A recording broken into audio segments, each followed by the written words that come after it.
Hello दोस्तों, कैसे हैं आप सब। आशा करती हूँ आप सब ठीक होंगे। तो आइए सुनते हैं एक और प्यारी सी कहानी, निखिल और टूनी मछली की कहानी। सुदूर देश के राजा थे चित्रसेन। उनका राज्य बड़ा ही खुशहाल था।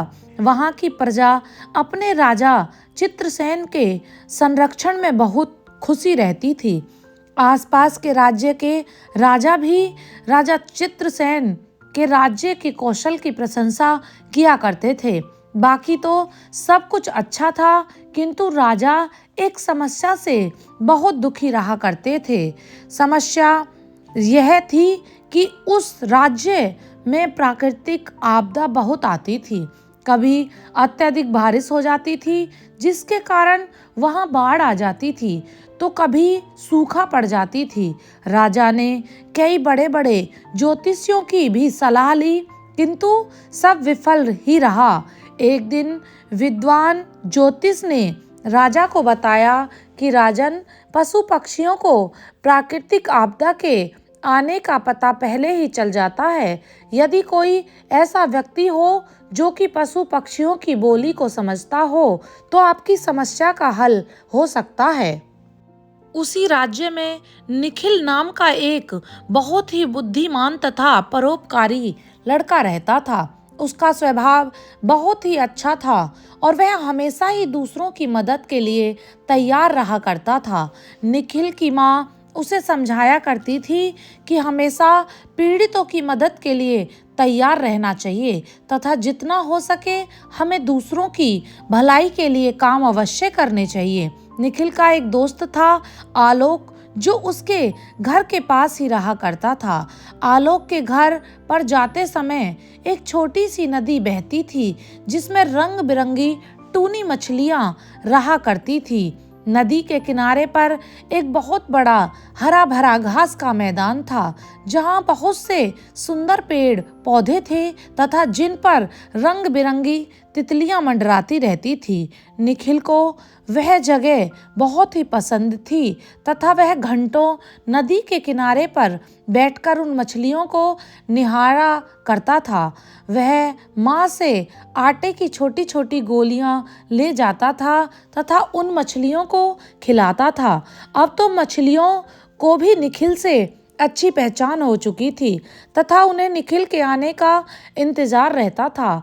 जैसे ही निखिल वहां पहुंचता, सारी मछलियां नदी के तट पर इकट्ठा हो जाती थी। उन्हीं मछलियों में एक टूनी नाम की मछली रहती थी, जिससे निखिल की अच्छी दोस्ती हो गई थी। एक समय की बात है, निखिल मछलियों को आटे की गोलियां डाल रहा था। तभी उसकी नज़र मछली पकड़ने वाले जाल पर पड़ी। शिकारी ने नदी में जाल डाल रखा था और एक पेड़ के नीचे बैठ गया था। गर्मी के दिन थे और पेड़ों के नीचे ठंडी छांव में लेटे लेटे उसको नींद आ गई थी। इधर सारी मछलियां उस जाल में फंस गई। अब तो सारी मछलियां घबरा गईं और बचाओ बचाओ का शोर मचाने लगी। निखिल ने बड़ी चतुराई से शिकारी के जागने से पहले उस जाल को काट दिया और मछलियों को मुक्त कर दिया। अब तो सारी मछलियां निखिल को धन्यवाद देती हुई नदी के अंदर गहरे पानी में चली गईं। तभी टूनी मछली वापस आई और निखिल से बोली, निखिल, आज तुमने हमारी जान बचाकर हम पर बड़ा परोपकार किया है। इसके बदले मैं तुम्हें एक विद्या प्रदान करती हूँ। निखिल को बड़ा आश्चर्य हुआ कि वह टूनी मछली की भाषा को कैसे समझ पा रहा है। टूनी ने आगे से कहा कि आज से तुम सभी पशु पक्षियों की बोली को समझ पाओगे। ऐसा कहने के बाद टूनी मछली वापस पानी में चली गई। यह बात निखिल ने घर आकर अपनी माँ को बताई, तो माँ ने कहा कि यह तुम्हारे परोपकार का ही फल है। अब तो यह बात निखिल ने अपने दोस्त आलोक को बताई। तब पहले तो उसे विश्वास ही नहीं हुआ, लेकिन जल्द ही उसे यह बात समझ आ गई। दोनों दोस्त जब भी जंगल में जाते तो निखिल आलोक को बताता कि यह पशु पक्षी आपस में क्या बातें कर रहे हैं। एक समय की बात है, मध्य रात्रि का समय था। जोर जोर से हवा चलने लगी। पशु पक्षियों का शोर सुनकर निखिल की आंख खुल गई। सारे पक्षी अन्य पशु पक्षियों को सचेत कर रहे थे कि भयंकर बारिश पड़ने वाली है, वे किसी सुरक्षित स्थान पर चले जाएं। यह सुनकर निखिल ने अपनी माँ को जगा दिया तथा सारी बातें बता दी। फिर क्या था, दोनों जरूरी सामान लेकर अपनी झोंपड़ी से निकलकर पक्के ईंटों से बने एक स्थान पर चले गए। पूरी रात बारिश हुई, झोंपड़ी को भी काफी नुकसान हुआ। निखिल की सतर्कता से वे और अधिक होने वाली हानि से बच गए। यह बात राजा के गुप्तचरों को पता चल गई तथा उन्होंने राजा को जाकर बता दिया। राजा ने निखिल तथा उसकी माँ को महल में बुलवाया।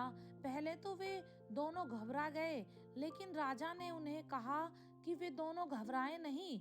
उन्होंने तो निखिल की पशु पक्षियों की बोली समझने की विद्या का समाचार मिलने पर बुलाया है। वह निखिल ने उन्हें सारी बातें विस्तार से बताई तो राजा को बड़ी प्रसन्नता हुई। राजा ने निखिल तथा उसकी माँ को राजमहल में रहने का प्रबंध कर दिया। उसके बाद जब भी कोई प्राकृतिक आपदा आती तो निखिल राजा को सूचित कर देता, जिससे राज्य के कर्मचारी उस आपदा से निपटने का प्रबंध पहले ही कर लेते तथा होने वाली हानि से बच जाते। निखिल जब युवक बन गया तो राजा ने उसे अपनी सेना में ही सलाहकार के रूप में नियुक्त कर लिया। इस तरह माँ तथा निखिल दोनों सुखपूर्वक अपना जीवन व्यतीत करने लगे। तो दोस्तों, इस कहानी से